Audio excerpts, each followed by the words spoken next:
Yo, what is going on, guys? My name is TamezTech and welcome to a brand new video.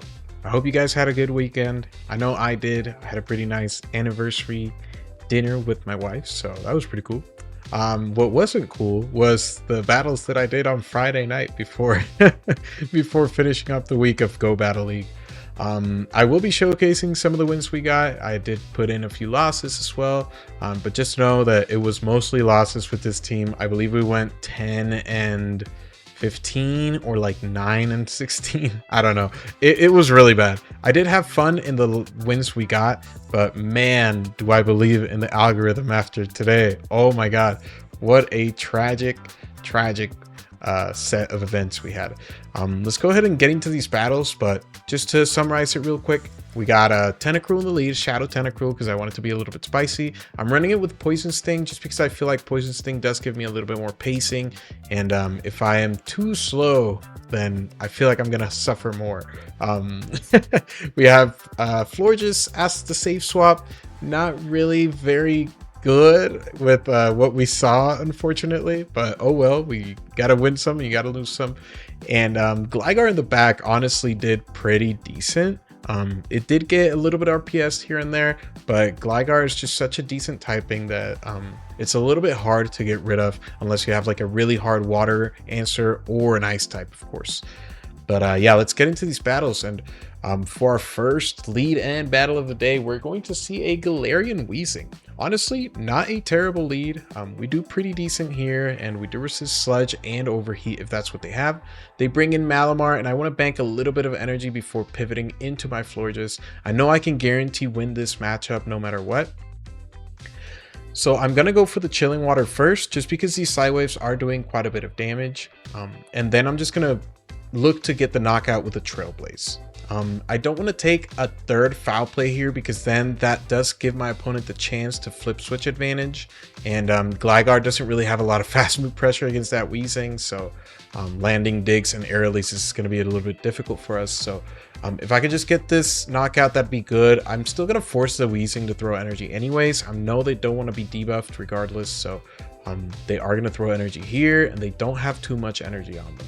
I'm going to throw my Scald instantly with Tentacruel. I don't really care if they catch or not here. I think we're going to be in a good spot.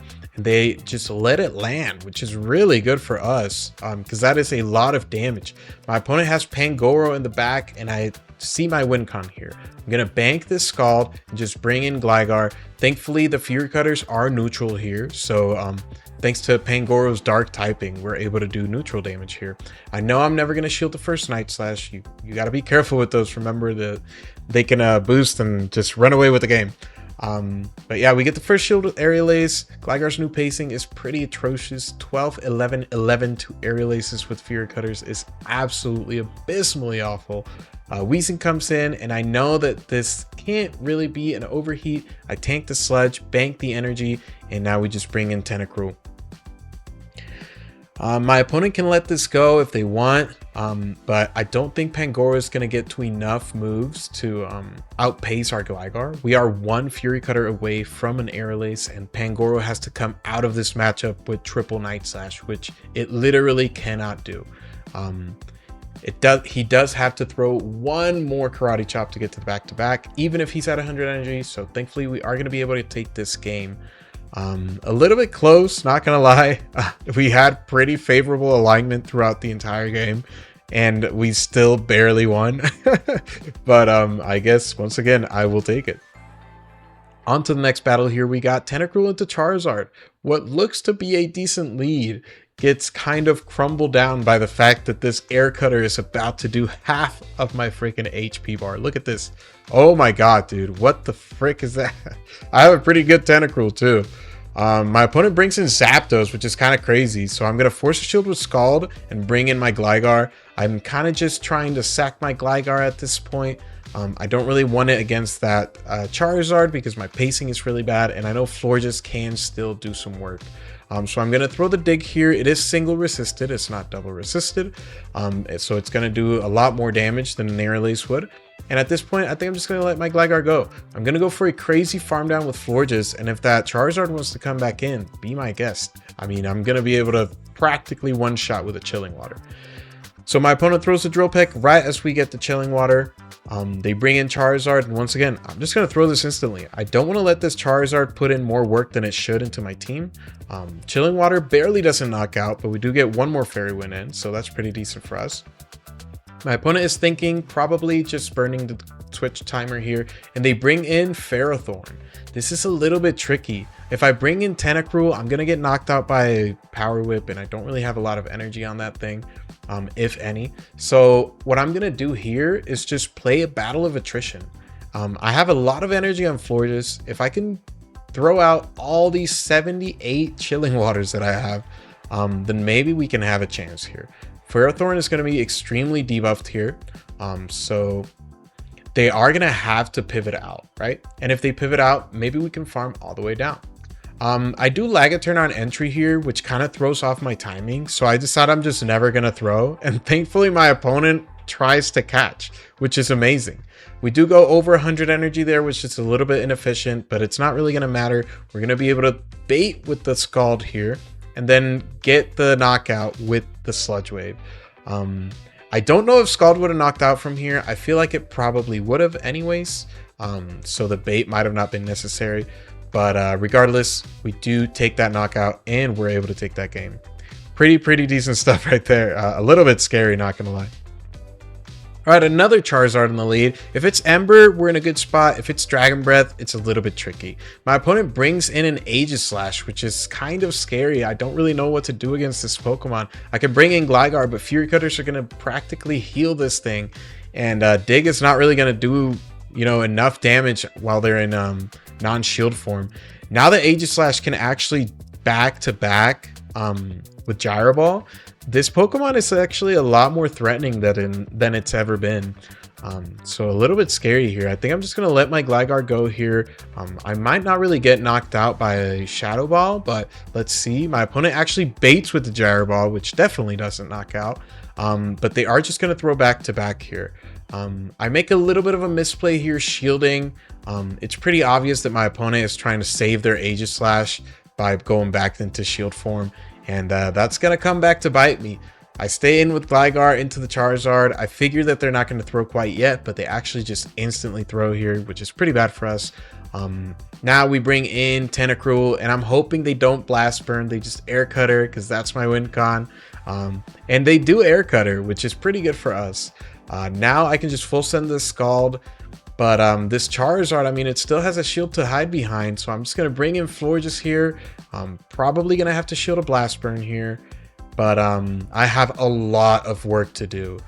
Shielding this Air Cutter, unfortunately, is going to cost us game. My opponent brings in more Peko here. And yeah, this is just very difficult to win. Maybe if we Trailblazed, we could have had a chance at farming this thing all the way down. But then we wouldn't really have survived that Aura Wheel regardless. So I have to throw this Chilling Water instantly. I'm going to fully undercharge so I can get an energy lead with Tentacruel. But these Thunder Shocks are doing so much damage anyways. And I need to get to 2 moves here. My opponent makes an amazing Peekaboo play. So I'm going to fully undercharge once again. But I mean, when am I realistically ever going to Poison Sting down an Aegislash, right? Maybe if I charged to a nice instead of a full undercharge, I could have gotten that farm down there. But regardless, extremely close game. A few misplays on my part. But yeah, GG's to my opponent there. Very close end game. But yeah, there's the Air Cutter, and there is the knockout. Yeah, we lost a lot of elo with this team. Very unfortunate. All right, on to the next battle here. We got Tentacruel into Magcargo here. And honestly, this is a pretty good lead just because we kind of know that we triple counter this Pokemon a little bit. So I don't want to let it get out of hand. I will be shielding the first Rock Tomb just in case I get a Scald debuff in the future, right? So we'll shield this. Shadow Tentacruel is quite squishy. It's not as tanky as it may seem, but we can throw our second Scald on good timing, thankfully. And if they shield this, I might be looking into pivoting, maybe saving my Tentacruel. I actually tried to pivot there, as you can see, but my game kind of overtapped, so a little unfortunate. Regardless, we are able to just win the 1-2 2 shield here, and my opponent brings in a Whimsicott. Trainer, I know I'm double debuffed, but this is not going to look good on you. There's the instant knockout onto the Whimsicott. So the switch clocks are a little bit misaligned here, but really not by much. They bring in a Jellicent, so I just bring in the Florges, and I know that at this point I have won this game. They actually throw a Surf here pretty early, which is insanely good for me because that means that I can safely no-shield that move. And yeah, once again, I mean, I have won this game. I got to just make sure a catch doesn't happen, but a Chilling Water is going to fully knock out that Magcargo, so it really doesn't matter. I watch for the catch. I see the snack is the Hex is happening, so I know I can knock out this thing, and I will be able to do 4 Fairy Winds and a Chilling Water here to take the knockout. And my opponent doesn't even get to see the third there, so pretty decent gameplay by us. But to be fair, Whimsicott is definitely not a very meta pick, so I don't want to celebrate that win too much. Alright, on to the next battle here. We got Tentacruel into Florges.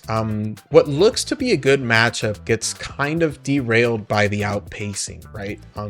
We have super effective Poison Sting, and Scald will practically knock them out, but the fact that Florges is pacing so much quicker to these Trailblazers just makes this matchup like tragic. I do think I survived these 2 Trailblazers though, so I'm just going to play the 2-0 shields. I know my opponent isn't going to want to catch out of this matchup since they're so boosted, which is totally fine by me. I will just take both of these shields, and I'm going to let this farm down happen. I might not have to, but who knows. We actually get the Scald debuff there, so that's pretty good for us. I will shield this Chilling Water though. I feel like Gligar might not have enough play in the back, and my opponent brings in an Araquanid. So it does have play, but I just don't know how much into Araquanid. I know an Aegislash is really not going to knock this thing out. This thing is extremely tanky, so I'm just waiting for this Araquanid to throw a move, and then I'll pivot into my Gligar here. They threw the Bubble Beam. They will get to outpace to another Bubble Beam here, but I know I don't have to shield it. And once I throw the Aegislash, my opponent will be able to swap out of this matchup. So I gotta just make sure I overfarm just a little bit, enough to get as much energy as I can before they leave. And hopefully we can do something against the backline. There is a swap out for my opponent, and there's a Jellicent coming in. We throw on good timing here, which is really good. I hope nothing crazy happens where I can't throw on good timing. We are debuffed here on our digs, but thankfully that still does a pretty decent amount of damage. And remember, we banked so much energy on this Florges. We actually lag a turn there, which is so bad for us. But thankfully this Trailblaze will be able to knock out this second one. Unfortunately, that just means I have 1 less Fairy Wind for the amount of damage I've taken. So not great for us, but at this point, even if my opponent catches a move, I can win this game. Just the boosted Fairy Winds and the Trailblaze is going to be enough to take the win here. My opponent makes a catch here, but honestly, I really shouldn't have undercharged here. It doesn't really matter. I can just knock out both Pokemon with Fairy Winds, and that's going to be a good game. On to the next one. We got Final Boss AJ. Very talented battler here. I hope she doesn't completely wreck my shit, but I think she will. They bring in Lapras, and honestly, I don't really have an exact answer to this. I could have brought Florges pretty much instantly, but I didn't, so a little bit of a misplay on my part. Now I bring Florges, and honestly, I'm playing this game so bad here. If I brought in Florges instantly, maybe we had a chance. If I shielded this Skull Batch, maybe we had a chance, but at this point this is looking pretty dire already. That Florges might come in and get a farm down, but they will have to take a move. My opponent actually brings in Charizard, and yeah, they play to the cap tie. Very smart by AJ here. I think I will be shielding this though, just to force out a shield and see what we can do. Honestly, Charizard with 1 shield is better than Charizard with 2, so I will take that. I'm going to bring in my Tentacruel here, and I need AJ to not Blast Burn me here. That would be really bad. AJ Blast Burns me here, which is really bad. They actually bring in Florges here, so I'm going to full send the Sludge Wave, take the full knockout here, but I mean, if you're seeing what I'm seeing death. I just don't think Gligar can ever Fury Cutter down this Charizard. These Fury Cutters are double resisted here. My win con is to call a bait. I am too scared. I really don't have to call a bait because AJ has so much energy. I need to catch a move, but AJ's win con is to go double air cutter for the knockout, right? So even if we make an arbitrary catch like right here, AJ is a lot smarter than that. She is just going to throw the air cutter here, and unfortunately for me, they are just going to be able to get to the blast burn on the cap tie. Extremely close game there, honestly. But yeah, we just can't take that win. Very, very close. Maybe if I didn't misplay with the Skull Bash and Florges, we could have been in a better spot there, but oh well. All right, we see Mandibuzz in the lead in the next match, and honestly, this is a pretty decent lead. Mandibuzz is really slow, especially with Aegislash, which my opponent is running here. So I'm just going to overfarm quite severely here. I want some energy for the backline. And I know Mandibuzz is going to want to throw pretty much instantly. So I'm going to do one and catch on Florges. We catch and sneak, and we get the debuff there. My opponent throws a Dark Pulse, which does practically no damage. And we are sitting pretty, man. I could have thrown that Chili Water instantly. I was a little bit distracted, to be honest. But if we did, we would have taken a lot less damage from this Charms. It doesn't really matter, though. My opponent is going to be forced to throw a move here because they will not be able to farm me all the way down with all these Chilling Water debuffs. So yeah, we have 2 debuffs now. I'm going to cap tie the Wigglytuff here with the Trailblaze, but my opponent actually just plans on taking the full farm down here. I'm totally fine with that. I guess I should have gone for the Chilling Water. But this is fine. I can survive these moves from Wiggly. They are double debuffed, and I really don't mind. They actually Icy Wind on the first, so I'm like, okay, you know what? I guess I'll shield the second. This is more than likely a Swift, right? So pretty good for us. My opponent brings back in the Mandibuzz. I know they have a lot of energy, right? So I'm going to throw the Scald, get another debuff, and catch again on Gligar. I feel so bad. I bet my opponent is just livid at this point. They throw the Aerial Ace pretty much instantly, but we are able to get the full farm down here. We know that Wigglytuff is down on energy, literally dry, and they have a Carbink in the back. So unfortunately for my opponent, there is just no win con left. Maybe if they make a crazy catch, that could be pretty decent. My opponent makes the right play here by shielding the dig. Honestly, I mean, when they have so much HP, you kind of have to send the nuke, right? I bring in Tentacruel. I thought my opponent was going to try to make a catch there, but they actually don't. They cap tie us with a Rock Slide, which is pretty good for us because now I can kind of just let go of Tentacruel. And I still get another Poison Sting through, which is really, really good for us. And we can just Fury Cutter down every single Pokemon left in the game. Still, like I said, pretty close game, regardless of the very, very positive alignment throughout it. So please do me a favor and do not run this team. This team is fun sometimes, but it is not good. We see Fortress in the lead in the next match. And honestly, I mean, this is absolutely terrible, right? But we did see like 3 Volt Switch Fortresses in the lead, so I will take this. They throw an alignment, which is good for us, and we get another Scald debuff. We've been getting all the Scald debuffs lately, so I will totally take it. I'm going to throw the Scald instantly, see if I can force a shield out of my opponent. I believe we should be forcing one, and if we don't, that's going to be knockout, baby. They bring in Toadscruel to try to get a farm down, and I'm just going to instantly pivot here. I don't want to let go of my Tentacruel just yet. I feel like Tentacruel might have some play in the back. So let's see what we can do here. Toadscruel is going to start going for these wraps more than likely, try to farm us down, kind of counteract the Chilling Water debuffs that we are doing. So this matchup is more neutral than anything. Regardless, these Chilling Waters are still neutral, so we're kind of in a good spot. I don't think I have to shield this. I think I can get a full farm down with Gligar unless my opponent pivots. And if they don't, which they aren't, this is a very big misplay. I think this kind of gives me the game. They have a Jellicent in the back, which is pretty good for us because we still have both of our shields up. And another crucial misplay by my opponent. They no shield the dig. Very, very good for us. I'm able to shield this Surf here, and I think I'm going to try and go for a catch, okay? So we're over farming. We throw the Aerial Ace because at this point, this is the only move we have to go for. Now that we landed the dig, Aerial Ace is going to do plenty of damage.